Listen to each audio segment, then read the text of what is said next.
The sound that stopped the room wasn't the music, it was the silence that followed. The crystal chandeliers still shimmered above the grand ballroom, casting fractured light across polished marble floors, but something invisible had shifted, something sharp and undeniable, as if the air itself had tightened. Evelyn Harper Whitmore stood at the center of it all, 8 months pregnant, one hand instinctively curved over her belly, the other hovering uncertainly in front of her chest, her breath shallow, controlled. As though even the act of breathing had suddenly become something fragile, something that could break. Across from her, Damien Cole Whitmore remained perfectly composed to anyone who didn't know him, his tailored tuxedo immaculate, his posture effortless, his presence still commanding the attention of a room filled with investors, politicians, and people who built their lives on power. But those closest could see it, the subtle tension in his jaw, the flicker in his eyes that suggested something far less polished beneath the surface. Moments earlier, laughter had filled the room, champagne glasses raised, deals whispered in corners worth more than most people would earn in a lifetime. But now every conversation had dissolved into a quiet that felt too heavy to ignore. Somewhere near the back, a phone screen lit up, then another, small rectangles of glowing light capturing something no one had expected to witness tonight. Evelyn didn't look at them, didn't look at anyone.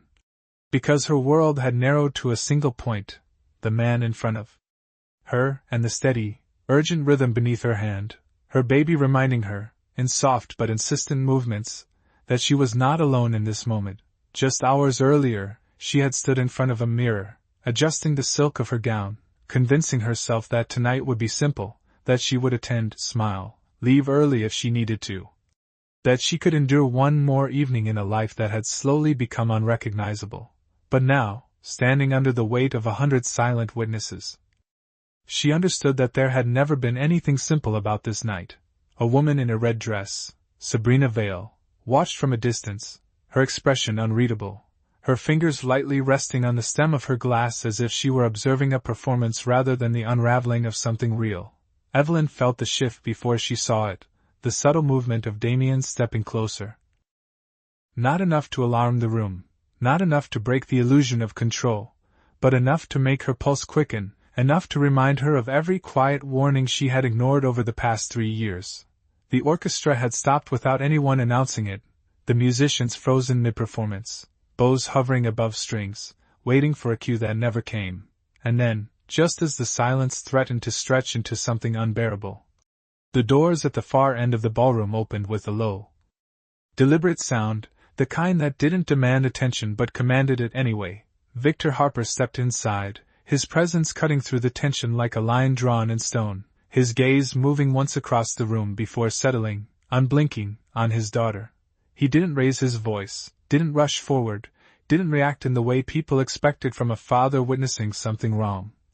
Because Victor Harper was not a man who reacted, he calculated, and in that instant, as his eyes traced the faint mark forming along Evelyn's collarbone, as the room collectively held its breath, something far more dangerous than anger began to take shape, something quiet, precise, and irreversible, the kind of consequence that didn't arrive with noise but with certainty. Damien Whitmore still believed he controlled the room, still believed this moment would pass like so many others before it, but what he didn't understand, what he couldn't yet see, was that the night had already turned against him. And every second that followed would only make that truth harder to escape. The baby moved again, stronger this time, a steady reminder that something inside her refused to be ignored, and Evelyn held on to that sensation like an anchor, her fingers pressing gently against the curve of her stomach as if she could shield it from everything unfolding around her. She did not step back, even though every instinct told her to create distance, because stepping back would mean surrender, and somewhere deep beneath the fear, beneath the exhaustion of years spent trying to keep peace in a life that had slowly slipped out of her control, something within her had finally gone still, not weak but clear. Damien's voice came next, low and measured, the kind of tone that once convinced rooms full of executives to trust him without question, the kind that used to calm her when she still believed in the version of him he showed the world, but now it sounded different, thinner, like a performance that had gone on too long. "You are making a scene," he said quietly, not looking at her as much as through her, as if she were an inconvenience to be managed rather than a person standing in front of him. The words drifted outward, reaching ears that pretended not to hear, and Evelyn noticed the way people shifted slightly, the subtle adjustments of posture, the silent agreement to remain uninvolved, because power had a way of rewriting what was acceptable in real time. But then Victor took a single step forward, not hurried, not dramatic, just enough to place himself fully within the same space, and that small movement changed everything. Conversations that had not yet resumed died completely, the faint hum of the air conditioning suddenly loud in the absence of anything else, and for the first time that evening, Damien's gaze shifted. Drawn not by emotion but by calculation, Victor did not raise his voice when he spoke, yet every word seemed to carry across the room with absolute clarity. "You should take your hands off my daughter," he said, not as a request but as a statement of fact, something already decided. There was no anger in his tone, and that absence was far more unsettling than any display of rage could have been. Evelyn felt the weight of both men in that moment, one she had chosen, one who had raised her, and the distance between those choices stretched wider than it ever had before. Damien hesitated, just for a fraction of a second, but it was enough for the illusion of control to fracture, enough for the room to recognize that something had shifted beyond repair.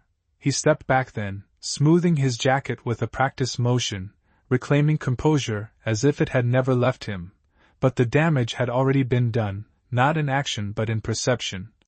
And perception was everything in a room like this. Somewhere to the right, a glass was set down too, quickly against the table, the sound sharp against the quiet, and a woman near the front exhaled softly, as if she had been holding her breath for far too long. Evelyn did not speak immediately, because she understood now that this was no longer about defending herself in the moment. This was about what would come next, and for the first time in years, she did not feel alone in that future. Victor's presence was not comfort in the way she once understood comfort. It was something steadier, something immovable, like the ground beneath her feet finally returning after a long fall. Damien adjusted his cufflinks, glancing briefly at the surrounding faces, already assessing, already calculating how to regain narrative, how to reshape what had just occurred into something manageable, something deniable. But he was too late. The room had seen enough, not everything, but enough, and in a world built on reputation, enough was all it took. Evelyn lifted her chin slightly, her voice when it came calm, almost quiet, but impossible to ignore. "I am leaving," she said, not looking at Damien but past him, toward the doors that suddenly seemed closer than they had a moment ago. And as she took her first step, she realized that this was not an escape. It was a beginning, one that Damien had never prepared for, and one that Victor had already set in motion long before tonight ever began. No one followed her at first, and that was the strangest part, because in a room where influence moved faster than truth, people usually reacted quickly, aligning themselves with whoever still appeared to hold power. But now they hesitated, caught in the fragile space between what they had just witnessed and what they were afraid to acknowledge. Evelyn could feel their eyes on her as she moved, slow but steady, her heels soft against the marble floor, each step deliberate, each breath measured, as though she were relearning how to exist outside of the invisible boundaries that had once defined her life. Behind her, the silence did not hold. It cracked, subtle at first, whispers beginning at the edges of the room, names exchanged, questions forming, phones lifted slightly higher as people checked messages that had already begun to circulate faster than any official statement ever could. Damien remained where he was. But his stillness was no longer control, it was calculation under pressure, the kind that came when variables shifted too quickly to contain, and for the first time that night, he was not the one directing the narrative. Victor did not rush to catch up to his daughter, he walked at a pace that suggested certainty, not urgency, as if he understood that this moment did not need to be chased, it needed to be secured. Near the exit, the ballroom doors seemed heavier than before, not physically but symbolically, a threshold between two versions of Evelyn's life, one that had been carefully constructed around silence and compromise, and another that had not yet fully revealed itself but already felt more real than anything she was leaving behind. As she reached for the handle, a voice cut through the low murmur behind her. Controlled, sharp, and finally edged with something unmistakable. "Evelyn!" Damien called, and it was not a request, not quite a command, but something in between, the last attempt to reassert a connection that had already begun to dissolve. She paused, just long enough for the room to lean into the moment, just long enough for every person present to feel the weight of what might be said next, but she did not turn around. Instead, she answered without looking back, her voice calm, steady, and stripped of the hesitation that once defined it. "Do not," she said, and the simplicity of those two words carried more force than anything louder could have achieved. It was not anger, not even defiance, it was finality, the kind that does not need to be explained because it is already understood. Victor stopped a few steps behind her, not interrupting, not adding to the exchange, because he recognized something essential in that moment, that this was not his decision to make. It was hers, and, for the first time in years, she was making it without fear. Across the room, Sabrina shifted her weight slightly, her expression tightening just enough to reveal that even she had not anticipated this exact turn, because control, once lost in public, had a way of unraveling everything connected to it. The doors opened with a muted sound, and a faint rush of cooler air slipped into the space, carrying with it a sense of separation that no one could ignore. Outside, the city waited unchanged and indifferent, its lights stretching across the skyline, its rhythm uninterrupted by the quiet collapse of a man's carefully constructed world inside a private ballroom. Evelyn stepped forward into that space, and as she did, something within her settled, not completely healed, not fully certain, but no longer confined. Behind her, the murmurs grew louder, no longer contained to whispers, but still restrained enough to preserve the illusion of composure among those who remained, because even in moments like this, reputation demanded a performance. Damien did not follow immediately, and that hesitation, that single break in momentum, was enough to confirm what many in the room were already beginning to realize, that whatever power he still held, it was no longer absolute. And whatever came next would not be something he could simply control, because the story had already started to move beyond him, carried not by his voice, but by the silence he could no longer command. The night air felt different the moment it touched her skin, cooler, quieter, almost indifferent to what had just unfolded behind those heavy doors, and Evelyn paused just beyond the entrance, her hand still resting protectively over her stomach as if confirming that this new space, this open air, was real. The city stretched out before her in clean lines of light and motion, cars passing in steady streams, distant horns blending into a rhythm that had nothing to do with power or reputation. And for the first time in a long while, she realized how small the ballroom truly was compared to everything outside it.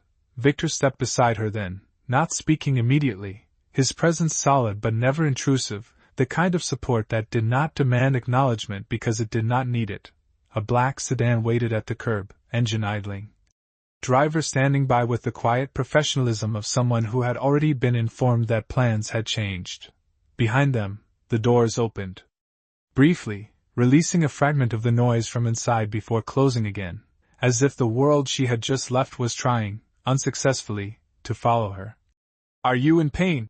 Victor asked finally, his voice low, measured, not panicked, not assuming, simply asking, and Evelyn shook her head once, slowly, because the truth was more complicated than a simple answer. She was not in physical distress, not in the way that required immediate alarm, but there was a tension inside her, a tightness that came from everything unsaid, everything finally acknowledged. "I am all right," she replied, and this time the words felt closer to truth than they had in years. Victor studied her for a moment longer, not as a father searching for reassurance, but as a man assessing reality, and whatever he saw in her expression seemed to settle something in him as well. He gave a slight nod, then turned his attention briefly toward the street, signaling the driver with a small movement of his hand. The door of the sedan opened smoothly, but Evelyn did not step forward immediately. Instead, her gaze drifted back toward the building, toward the sealed doors that now held a version of her life that no longer belonged to her. And for a fleeting second, memory tried to pull her backward, to remind her of the early days, the promises, the carefully constructed image of something that had once felt like certainty. But that pull did not hold, it faded quickly, replaced by something steadier, something grounded in what she now knew to be true. Inside, the narrative was already shifting without her, conversations breaking into smaller circles, alliances quietly adjusting, and somewhere within that room, Damien was beginning to understand that control, once fractured in public, could not be easily restored. Evelyn turned away from the building completely then, the decision final not because it was loud or dramatic, but because it was clear. She moved toward the car, placing one hand lightly against the door frame before easing herself into the seat, her movements careful but confident, as if each action now belonged fully to her. Victor followed, taking the seat across from her, the door closing with a soft, definitive sound that seemed to separate the past from what came next. As the car pulled away from the curb, merging into the steady flow of traffic, Evelyn leaned back slightly, her fingers still resting against her stomach, feeling the quiet, reassuring movement within, and for the first time that night, her breathing deepened, not forced, not controlled, but natural. Outside, the city continued without pause, its lights reflecting in the window beside her, and as she watched them pass, she understood something that had taken years to reach, that leaving was not the end of her story, it was the moment it finally began, and somewhere behind them, in a ballroom filled with people who had chosen silence over truth, the consequences of that silence were already unfolding in ways none of them could yet fully see. The car moved steadily through the city, each passing block pulling Evelyn further from the version of her life that had been carefully controlled for years, and yet as the distance grew, so did the clarity, because leaving did not erase the past, it illuminated it. The soft hum of the engine and the muted rhythm of traffic created a quiet space that demanded reflection, and in that silence, memories began to rearrange themselves, no longer softened by excuses or blurred by hope. She remembered the first time something felt off, not dramatic, not obvious. Just a small shift in tone, a delayed response, a conversation that ended too quickly. The kind of moment that could easily be dismissed if you wanted to believe everything was still intact. At the time, she had chosen belief, because belief was easier than doubt, easier than confronting the possibility that the life she had built was not what it appeared to be. Victor sat across from her, reviewing something on his phone, his expression unchanged, but the slight movements of his thumb across the screen told a different story. One that was already in motion, one that had begun. Long before tonight, Evelyn watched him for a moment, realizing that while she had been trying to hold things together, he had been quietly preparing for them to fall apart. "When did you know?" she asked finally, her voice soft but steady, not accusatory, not emotional, just seeking truth. Victor did not look up immediately, finishing whatever he was reading before locking the screen and setting the phone aside, his attention now fully on her. "I did not know," he said, choosing his words carefully. "But I recognize patterns." And that answer, simple as it was, carried more weight than certainty ever could. Patterns, not moments, not isolated incidents, but a series of choices, behaviors, and decisions that, when viewed together, formed something impossible to ignore. Evelyn exhaled slowly, her gaze shifting to the window where the city lights blurred into streaks of gold and white, and she began to see it too, not as separate memories, but as a connected sequence she had once refused to assemble. The unexplained transfers, the late meetings that stretched into early mornings, the way Damien had gradually distanced her from financial decisions under the guise of protection, the subtle rewriting of their shared narrative until she was no longer an equal participant, but a dependent observer. "He was moving assets," she said, more to herself than to Victor, the realization settling into place with quiet certainty. "Before tonight." And Victor nodded once, confirming without elaboration. "He anticipated change," Victor replied. "Just not this outcome."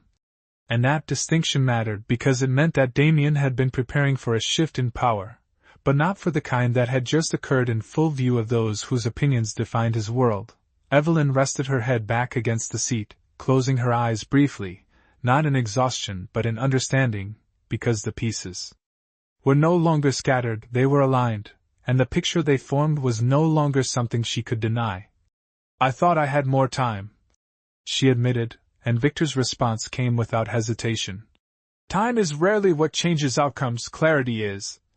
And as the car continued forward, merging seamlessly into the flow of a city that never paused for individual stories, Evelyn realized that clarity, once reached, could not be undone, and whatever came next would not be shaped by what she had hoped for, but by what she now understood to be true. The car slowed as it turned onto a quieter street, the bright pulse of downtown fading into a more controlled stillness, and Evelyn noticed how different the air felt here, not lighter, not easier, but less crowded with expectation, as if the world outside of Damien's influence had always existed and she had simply forgotten how to recognize it. The building they approached was not ostentatious. No towering glass facade or flashing signage, just a clean, understated structure set back from the road, guarded but not showy, the kind of place designed for privacy rather than attention. As the vehicle came to a smooth stop, the driver stepped out immediately, opening the door with quiet efficiency, and Evelyn hesitated for only a second before shifting forward, her movements careful but no longer uncertain. Victor stepped out after her, already speaking softly into his phone. His voice low enough that the words did not carry, but the tone unmistakable, precise, controlled, activating. Something that had clearly been waiting beneath the surface. Inside, the lobby was calm, softly lit, the kind of environment where nothing seemed urgent on the outside, even when everything beneath it was moving quickly, and a woman at the front desk rose as soon as they entered, her expression professional but prepared, as if she had been expecting them. "Ms. Reed is ready," she said. And Victor gave a brief nod, guiding Evelyn toward the private elevator without explanation. The ride up was silent, but not heavy, not filled with tension. Instead it carried a sense of transition, of moving from reaction to action, from uncertainty to structure. When the doors opened, Naomi Reed was already waiting, her posture straight, her expression composed, but her eyes sharp, assessing. The kind of presence that did not need to raise its voice to command attention. "Evelyn," she said, stepping forward just enough to acknowledge her without overwhelming her. "I am glad you came." And there was no pity in her tone, only readiness. The office beyond her was not large, but it was exact, every surface organized, every document in its place, a space built for clarity rather than comfort. Evelyn sat slowly, her hand instinctively resting against her stomach again, grounding herself in something real as the conversation began to take shape. Naomi did not waste time with introductions or unnecessary reassurances. She placed a single folder on the table, sliding it forward with deliberate care. "We have been reviewing transactions tied to Whitmore Capital for the past several weeks," she said, her voice even, controlled. "And what we are seeing is not just preparation for separation, it is preparation for concealment." And the word settled heavily, not dramatic, not exaggerated, just accurate. Evelyn looked at the folder but did not open it immediately, because part of her already knew what it contained, not in detail, but in truth. "He moved assets," she said quietly, and Naomi inclined her head once, confirming without embellishment. "Through layered entities, offshore accounts, and internal reallocations that would be difficult to trace without prior access," Naomi continued, her tone unchanged. "But not impossible." And that final phrase carried the first hint of something stronger than analysis, something closer to inevitability. Victor remained standing near the window, his silhouette steady against the dim city lights outside, listening without interruption, because this was no longer about suspicion, it was about documentation. Evelyn finally reached forward, opening the folder with careful hands, her eyes scanning numbers, names, signatures that once would have meant nothing to her, but now formed a pattern she could no longer ignore. "He thought I would not understand," she said, more to herself than to anyone else, and Naomi's response came immediately, not unkind but direct. "He thought you would not look." And that distinction, small as it was, changed everything. Evelyn exhaled slowly, the weight of realization settling into something solid, something actionable, and as she closed the folder, her gaze lifted, steady now, no longer searching for answers but preparing to face them, because whatever Damien had planned, whatever he had hidden, whatever narrative he intended to control, was no longer unfolding on his terms. And for the first time, Evelyn was not reacting to his decisions, she was stepping into a position where she could define the outcome herself. Naomi did not reach for the folder again. She let it rest in front of Evelyn as if the weight of it mattered more than the contents themselves, and for a moment no one spoke, because there was a difference between hearing the truth and deciding what to do with it. The quiet in the room was not hesitation, it was alignment, each person understanding their role without needing it explained. And Evelyn felt that shift more clearly than anything that had happened earlier that night. She had spent years reacting, adjusting, minimizing, but this was different. This required intention. If he completes the transfers, Evelyn said slowly, her fingers still resting on the edge of the folder. What happens? And Naomi answered without pause. Then he restructures everything in a way that separates liability from visibility, and what looks like loss becomes protection. Her tone calm, factual, as if she were describing a system rather than a person, and in a way, she was. Victor turned slightly from the window, his expression unchanged, but there was a subtle focus in his gaze now, the kind that came when a decision had already been made. How far along is he? Victor asked, and Naomi glanced briefly at a document on the table before responding. Far enough to believe he is ahead, not far enough to be unreachable.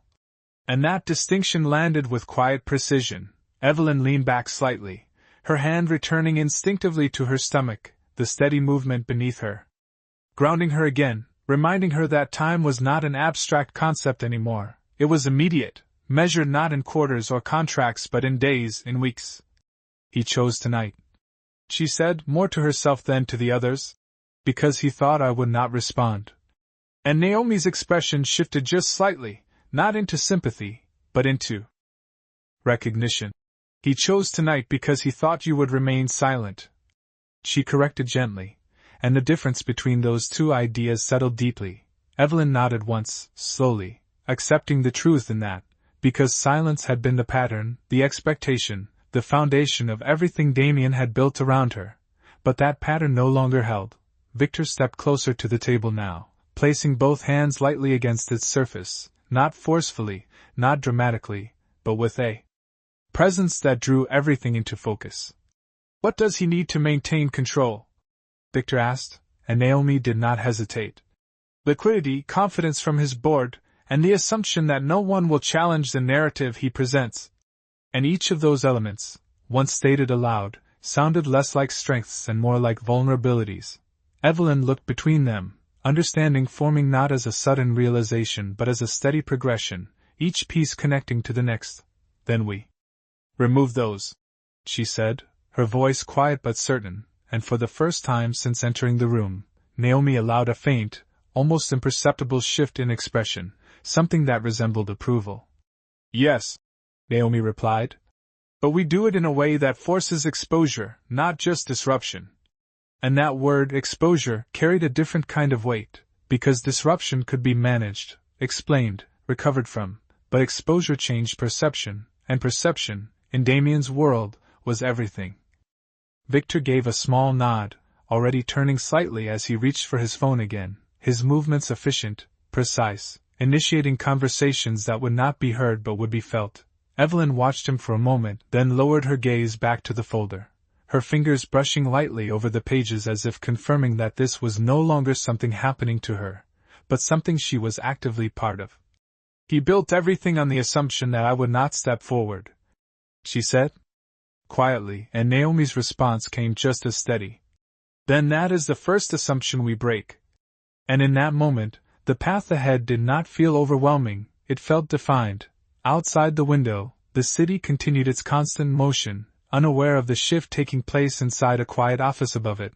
But within that room, the balance had already begun to change, not through force, not through noise, but through clarity, strategy, and a decision that had finally been made without hesitation, and, as Evelyn sat there, no longer uncertain, no longer waiting, she understood that whatever came next would not be dictated by what Damien had planned, but by what she was now willing to do.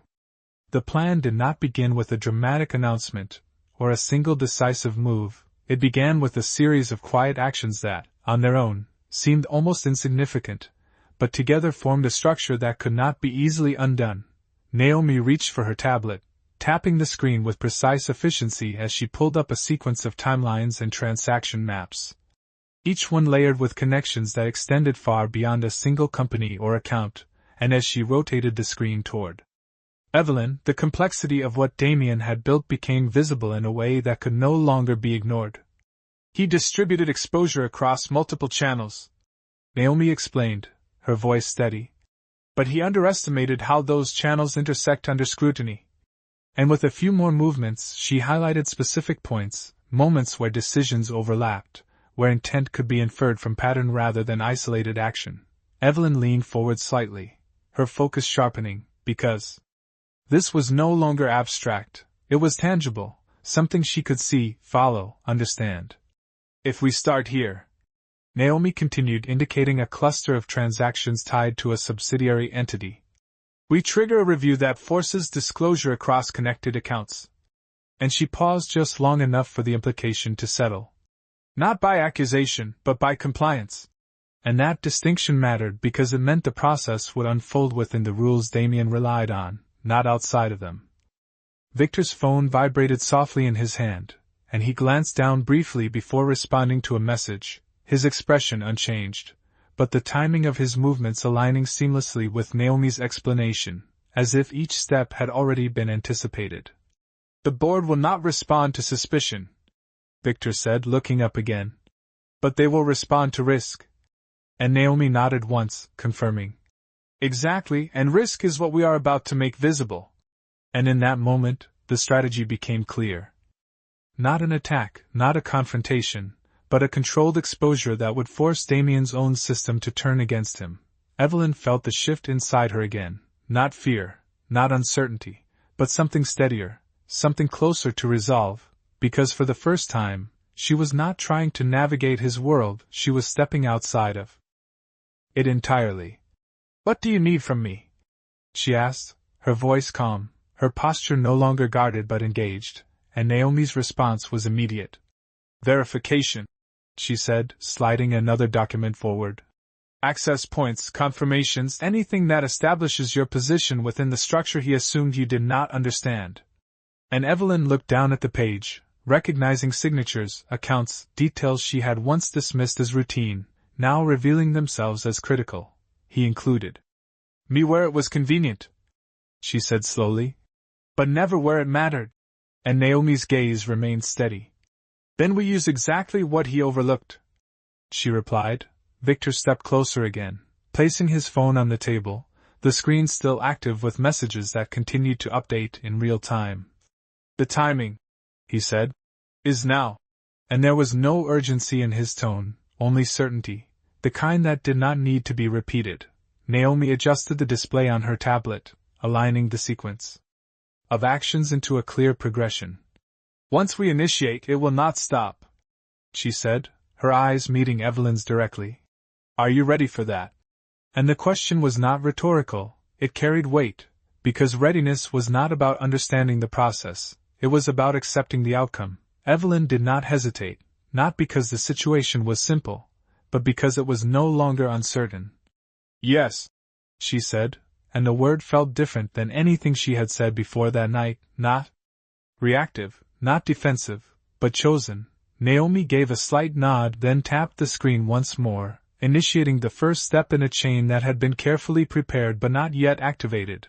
Outside, the city continued its steady motion, unaware that within a quiet office, a sequence had just begun that would ripple outward into boardrooms, accounts, and decisions that would redefine more than one life. And as Evelyn sat there, no longer on the outside of events but at the center of them, she understood that this was not a moment of confrontation, it was a turning point, one that would not rely on noise or spectacle, but on the quiet, undeniable force of truth brought into the light. The first signal did not come with a warning, it came as a notification, quiet, routine, easily overlooked by anyone who did not understand what it meant, but in rooms across the city where numbers dictated decisions, it landed with immediate weight, an internal audit request, flagged through compliance channels, tied to a subsidiary that until now had operated without question, and within minutes, that single request began to ripple outward, touching accounts, contracts, and relationships that had been carefully structured to remain separate. In Naomi's office, the shift was visible not through noise but through response. The tablet screen updating in real time as confirmations came in, acknowledgments from systems designed to detect irregularity, not intention.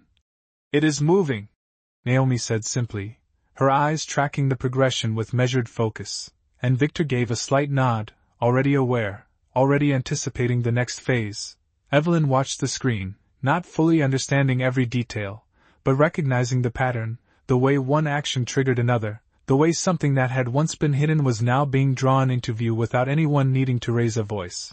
Miles away, in a high-rise conference room that still held the lingering energy of the gala, Damien's phone vibrated once, then again, then continuously, each alert carrying information he had not planned to receive tonight.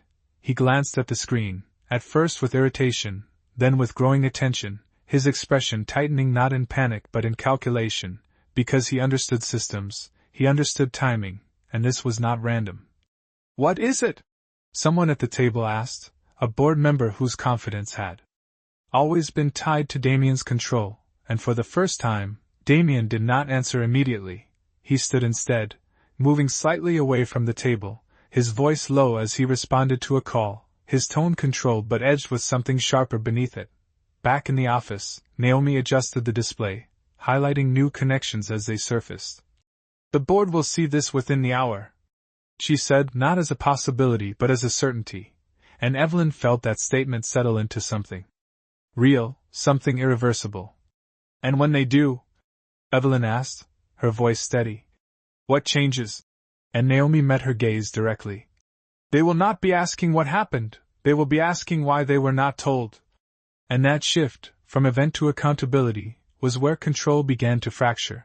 Victor's phone lit up again, a message arriving that he read without comment before placing the device back on the table, his movements calm, unhurried, as if the outcome had already been accepted. "Confidence is already moving," he said, and Naomi nodded once. "It always does," she replied. "Faster than loyalty." And the truth of that hung in the air, not harsh, not surprising, just understood. Evelyn leaned back slightly, her hand resting once more against her stomach, feeling the steady rhythm beneath her palm, and in that moment, the distance between where she had been and where she now sat felt vast, not in miles, but in clarity. She was no longer trying to interpret his actions, she was watching the consequences unfold. Across the city, conversations were already shifting, calls being made, positions being reconsidered, and in each of those exchanges, the same question was beginning to form, not spoken openly but understood all the same: how much risk was tied to a man who could no longer fully control his own narrative? Damien ended his call, his posture still composed, his voice steady as he returned to the table, but the timing had changed. The rhythm broken, and those who worked closest to power recognized that change immediately. Back in the office, Naomi tapped the screen once more, finalizing the initial sequence. "This is only the beginning," she said, not as a warning but as a fact, and Evelyn nodded, not because she needed reassurance, but because she understood that what had been set in motion would not reverse, it would only continue, expanding outward until everything that had been hidden was forced into the open. And as she sat there, watching the first phase unfold exactly as it had been planned, she realized that the silence she had once lived within had not disappeared, it had simply shifted, and now it belonged to him. The second wave did not arrive as a surprise, it arrived as confirmation, a series of responses that moved faster than any single decision could contain, because once risk had been identified, it did not wait for permission to spread. Naomi's screen filled with new indicators, notifications from financial institutions acknowledging the compliance review, automated flags escalating into formal inquiries. And what had begun as a single point of exposure was now expanding into a network that could no longer be isolated. "Liquidity pressure will follow," Naomi said, her tone unchanged, but the implication clear, because access to capital depended not just on assets, but on confidence, and confidence had already begun to shift. Victor glanced briefly at the display before returning his attention to his phone, sending a short message that required no elaboration, because the people receiving it already understood what it meant, that now was the moment to act, not against Damien directly, but around him, tightening the space in which he could move. across the city, in offices that overlooked the same skyline, decisions were being made with quiet efficiency, credit lines reassessed, terms reconsidered. Partnerships paused under the justification of due diligence, each action small on its own, but together forming a pressure that could not be ignored. Evelyn watched as Naomi expanded the timeline, showing how each response connected to the next, and for the first time, she saw not just what Damien had built, but how it could be unraveled without confrontation, without spectacle, simply by allowing the system to respond to what it now recognized. "He will try to stabilize," Naomi said, her voice calm. "He will call in favors, reassure his board, attempt to control the narrative before it fully forms." And Evelyn nodded slightly, because that was exactly what she expected, not from observation, but from experience. "Will it work?" she asked, and Naomi's answer came with quiet certainty. "Only if the narrative remains contained." And then, after a brief pause, "It will not remain contained." And that final statement carried more weight than any prediction. Victor set his phone down again, his gaze steady. "The board has already requested clarification," he said, and Naomi acknowledged this with a small nod. "Then the timeline accelerates," she replied. Evelyn felt the shift in that moment, not external, but internal, because what had once felt distant, theoretical, was now immediate, unfolding in real time with consequences that could not be delayed. She placed her hand against her stomach again, the steady movement beneath her grounding her as everything around her moved with increasing speed, and she realized that this was not about waiting for something to happen, it was about understanding that it already was. Across the city, Damien stood in a room that no longer responded to him in the same way, the questions directed at him sharper, more specific, no longer framed as support but as concern, and concern, in that environment, was the first sign of distance. He spoke with the same confidence, the same measured tone, outlining explanations that would have satisfied any situation less visible, but the timing was no longer his, the information no longer contained, and the subtle shift in the room told him what no one needed to say directly. Back in the office, Naomi tapped the screen again, finalizing the second phase. "Now it becomes public within the structure," she said, meaning not the media, not yet, but the network that mattered more, the one that determined access, influence, and survival. Evelyn looked at the display one last time before lifting her gaze, her expression steady, no longer searching, no longer uncertain, because the process had moved beyond intention into execution, and as the sequence continued to unfold exactly as it had been designed, she understood that this was not about taking something from him, it was about allowing everything he had hidden to reveal itself, and once that began, there would be no way for him to return to the position he once held. Because in a world built on perception, the moment perception changed, everything else followed. The third shift was the one no one could quietly manage, because it did not stay within internal systems or controlled conversations, it began to surface in places where perception moved faster than strategy, where information did not wait to be confirmed before it was shared. Naomi's screen reflected the change immediately, not through official channels, but through signals that indicated something had crossed the boundary from private concern to collective awareness. "It is spreading," she said, her voice still measured, but now carrying a different weight, because this was the phase where control became nearly impossible to reclaim. Evelyn leaned forward slightly, watching as the data points expanded beyond structured networks into broader visibility, and although no headlines had been written, no public statements released, the shift was unmistakable, because in Damien's world, the first audience that mattered was always the one behind closed doors, and that audience was already reacting. Victor's phone rang this time, not a message, not a silent alert, but a direct call, and he answered without hesitation, stepping a few feet away, his tone low but firm, each word precise, as if confirming decisions that had already been made rather than negotiating new ones. Naomi adjusted the timeline again, marking the progression with subtle movements. "Once it reaches this point," she explained, "it is no longer about what he says, it is about what others believe." And Evelyn understood that distinction immediately, because belief, once fractured, did not return easily. Across the city, Damien's environment had changed again, not in volume, but in distance, the people around him no longer leaning in, no longer waiting for his direction, but observing, assessing, recalibrating their own positions in response to what was unfolding. His explanations had not changed, his tone remained controlled. But the responses he received were different now, shorter, more guarded, the kind that signaled caution rather than confidence. Back in the office, Naomi placed a new document on the table, one that had not been there before, its presence marking the next stage in a sequence that had already begun to define itself. "This is where exposure becomes documentation," she said, and Evelyn looked down, recognizing the significance without needing it explained in detail, because once something moved from assumption into record, it could not be easily reframed. Victor ended his call and returned to the table, his expression unchanged, but the slight nod he gave indicated confirmation, alignment across decisions that extended beyond this room. "The board has initiated a review," he said, and Naomi acknowledged it with a single, deliberate movement.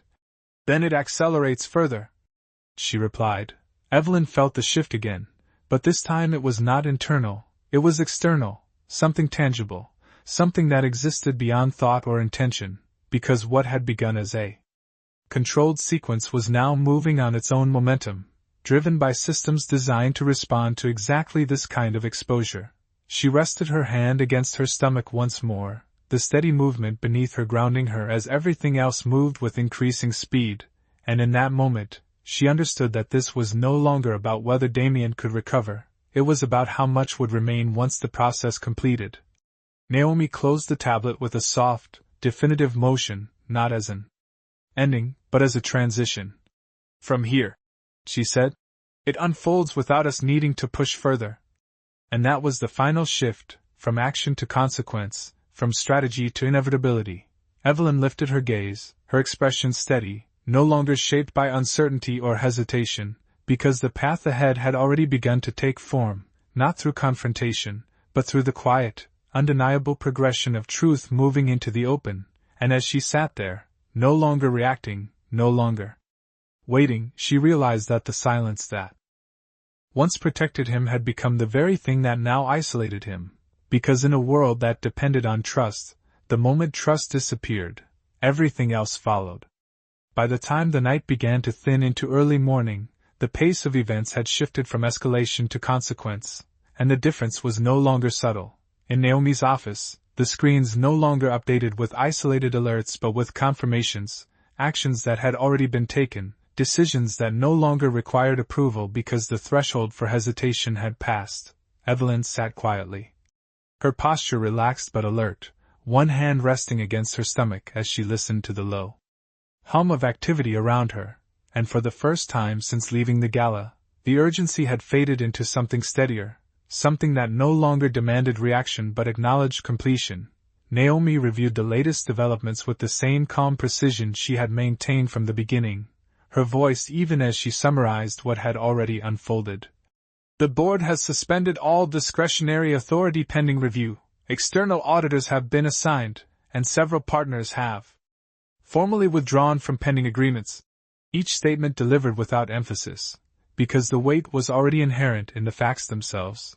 Victor stood near the window once more, the city now quieter, the early hours stretching out beneath a pale horizon, and he listened without interruption, because this was not information to be debated, it was confirmation of what had already been set in motion, across the city. Damien remained in a space that no longer responded to him as it once had. The room around him changed not in appearance but in energy, the conversations more distant, the support more conditional, and the questions now direct, no longer framed as collaboration but as accountability. His voice, still controlled, still measured, moved through explanations that no longer held the same authority, because authority depended on alignment, and alignment had already begun to break. Back in the office, Naomi closed another file, placing it neatly alongside the others, her movements deliberate, final. "From this point forward," she said, "the process is no longer influenced by us, it is governed by protocol." And that distinction marked the final transition, from strategy to system, from action to inevitability.